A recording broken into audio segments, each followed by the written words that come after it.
Elisabeth Borne fait souvent preuve d'une grande discrétion en ce qui concerne sa vie privée. De quoi attirer l'attention lorsqu'elle laisse échapper des confidences sur sa famille.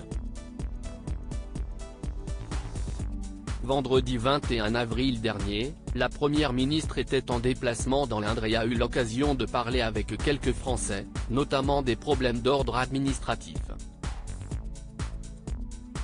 En effet, il était en partie question des délais à allonger afin de recevoir ou renouveler ses pièces d'identité. Lorsqu'elle se trouvait à la mairie de Buzancais, Elisabeth Borne a promis à ses interlocuteurs de diviser par 2 le délai pour obtenir un rendez-vous, 30 jours d'ici l'été prochain, comme l'a rapporté Le Monde, avec pour objectif de passer à 20 jours à l'automne. Une fois à Valençay, le bras droit d'Emmanuel Macron a échangé avec des habitants invités à assister à une visite ministérielle.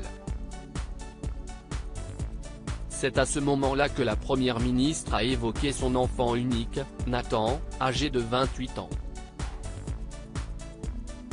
L'une des personnes présentes lui a alors fait remarquer que c'était un véritable calvaire de contacter l'administration quand on souhaite régler un souci administratif.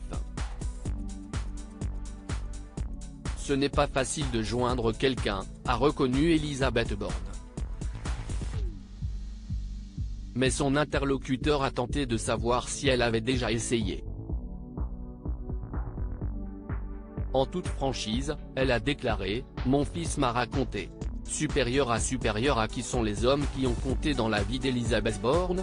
Un jeune homme qui a étudié le droit et enseigne à l'université, une rare confidence qui a fait réagir l'homme ayant eu des difficultés avec ses papiers d'identité, il ne vous a pas menti. »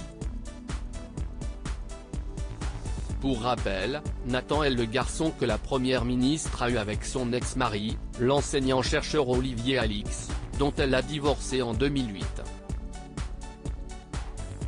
Docteur en droit et maître de conférences à l'université Paris-Est Créteil-Val-de-Marne, le jeune homme a été attaché temporaire d'enseignement et de recherche à l'université Paris-Panthéon-Assas.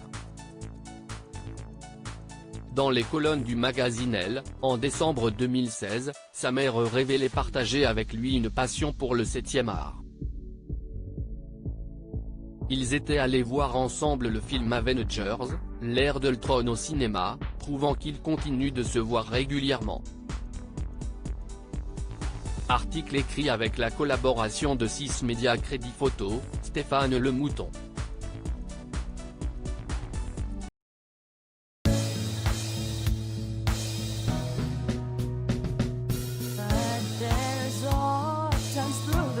Times